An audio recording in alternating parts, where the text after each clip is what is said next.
Here we are looking at a sample humanities passage from Reading Comprehension Drill Set number 3 over at lawhub.lsac.org. As always, we're going to engage with the passage first once we select a highlight tool, and we're going to read each paragraph individually, stop, contemplate which individual sentence or sentences best capture the main idea of that paragraph, and then upon completing that process for each of the three paragraphs, we're going to read back our highlighted sentences to confirm that we've captured the overall narrative so that we can then address this first question, number 7. So we begin at the top. Marc Bloch's scholarship epitomizes the work of the Annales school, an approach to history named after the interdisciplinary French journal Annales, which Bloch founded in 1929 and for which Bloch was both a major contributor and an editor. Together with colleagues like Lucien Febvre, Bloch aspired to reform the way history was studied, taught, and written about. For the A scholars, and you'll note sometimes I'll just shorthand proper nouns once they become redundant, and if I can't pronounce them in the first place, I probably can do that as well at the beginning. But for the A scholars, history's central subject was not political events and leaders, but lum, human beings whose world was to be rediscovered through research into the evidence concerning topics as diverse as fields, forests, huts, chapels, and counting rooms, as well as libraries, courtrooms, and palaces. The task of the historian for these scholars was not merely to publish facts that speak for themselves, as positivists maintained. Instead, the historian was to take a more active interpretive role, arranging the material so as to integrate, for example, bygone economic practices with the prevailing social and political forms of their era.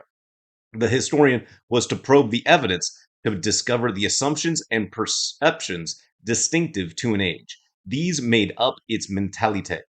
So, there's a lot of information in this paragraph, and that's the case with many of the more, we'll say, obscure humanities passages, unless you happen to be someone who's very familiar with Marc Bloch and the Annales school. So you don't want to get caught up in details or proper nouns. You instead want to think, what is the individual sense that best captures the single most important idea?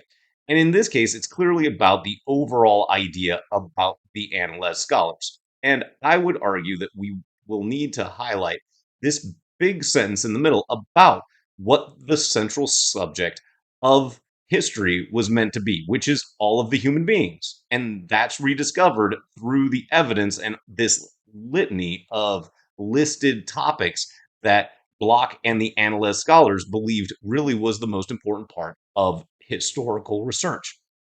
So now that we've got that highlighted, we have to decide whether or not there's an individual sentence that needs to link prior information or subsequent information to the next paragraph.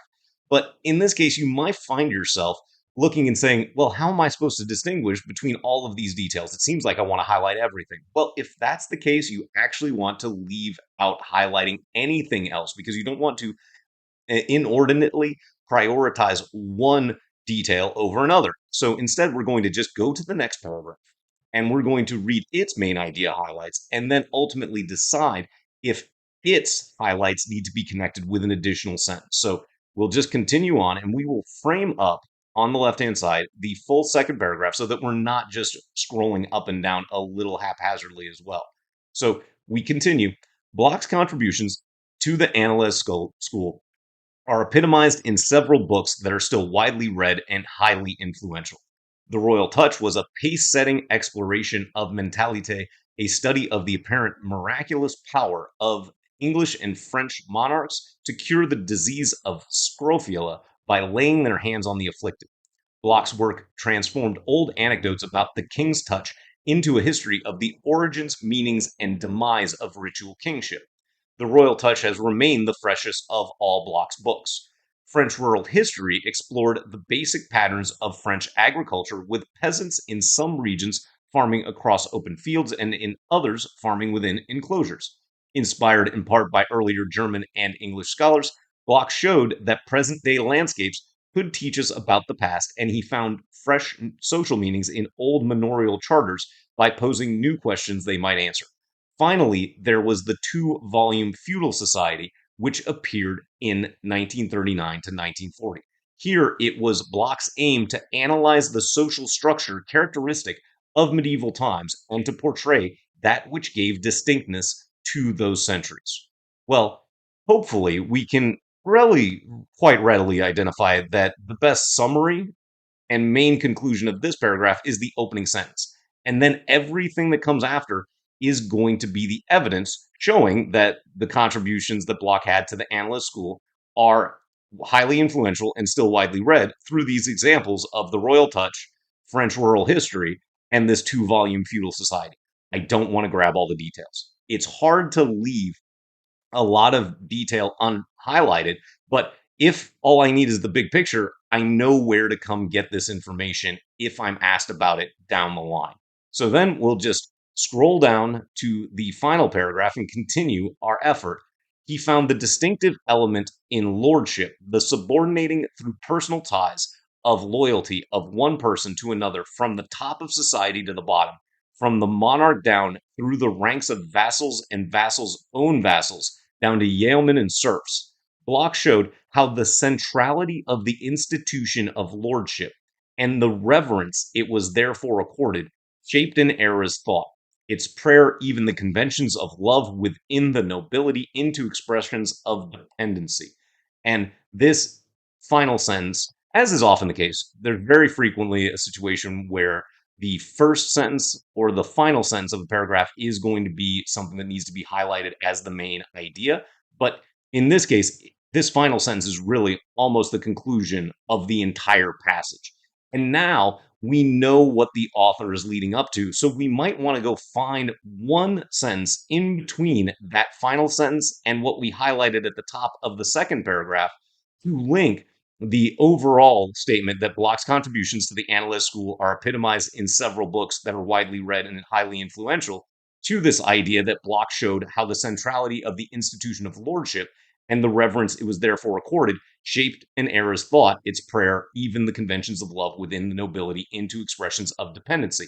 And we might recall that the author said the royal touch, which what's more lordly or noble than a royal, has remained the freshest of all Bloch's books. So we're going to just highlight this second sentence to talk about that mentality of the monarchs being able to cure the disease, because now that goes straight to the institution of lordship and how it was a way for the people to feel close to their king and ultimately almost be cured by him.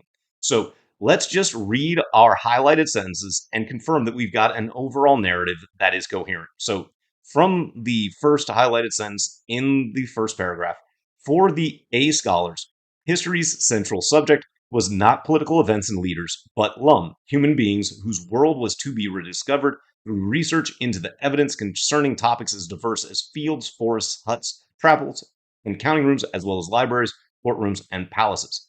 Bloch's contributions to the Annales School are epitomized in several books that are still widely read and highly influential. The Royal Touch was a pace-setting exploration of mentalité, a study of the apparently miraculous power of English and French monarchs to cure the disease of scrofula by laying their hands on the afflicted. Bloch showed how the centrality of the institution of lordship and the reverence it was therefore accorded shaped an era's thoughts, its prayers, even the conventions of love within the nobility into expressions of dependencies. So it's all about Bloch's work within this Annales school and examples that show how the people were relating to their kings, queens, nobility, and that sort of thing. So now that we've got our main idea sentences highlighted, we can go into the question stem, and we're going to just highlight the task, which is which of the following titles best summarizes the content. So we know that it's all about this Annales school that has a specific way of looking at history, focusing on the people that were involved, not necessarily the leaders. But then we've got these examples from Marc Bloch about how the royals, particularly, were looked at and able to kind of interact with the people that they were on top of. And then we've got this idea of how lordship was so important in this era of history. So, starting from the top with our first answer, choice A, we're going to highlight reasons to eliminate as we go.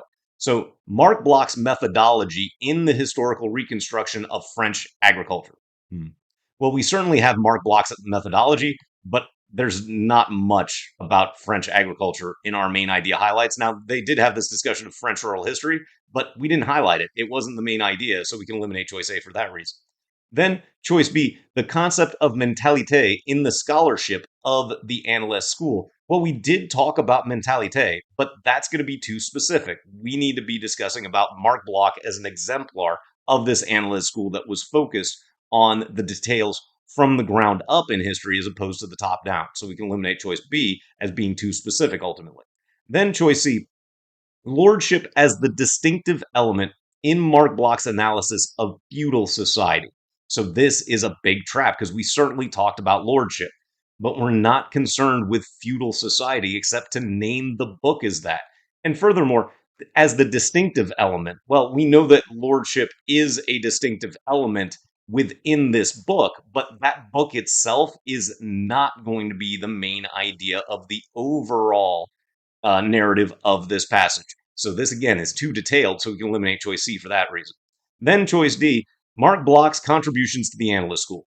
Well, yeah, I mean, like that's everything, right? It's all about what he did for this Annales School, how he was able to relate the concept of lordship as one of the concepts about looking at the people from the bottom up. So D is a nice, good and bland answer, which is a common way to identify the correct answer. It's one that's not necessarily too attractive. And then choice E, ritual kingship and mentalité in the writings of Marc Bloch. Well, again, these are details, not the overall summary. So choice D is the correct answer. And you can see how, even with a dense humanities passage, sometimes less is more is the best approach when it comes to focusing on the big picture as you begin engaging these main idea style questions. If you enjoyed this LSAT reading comprehension explanation video, please consider liking it or subscribing to our channel so that you'll be alerted when new explanation videos are produced by my guru. Also, check out the description below because within it, you'll find links to full prep test sets of explanations as well, and some additional links that can help you as you walk your LSAT journey. And remember that applying to law school is supposed to be hard.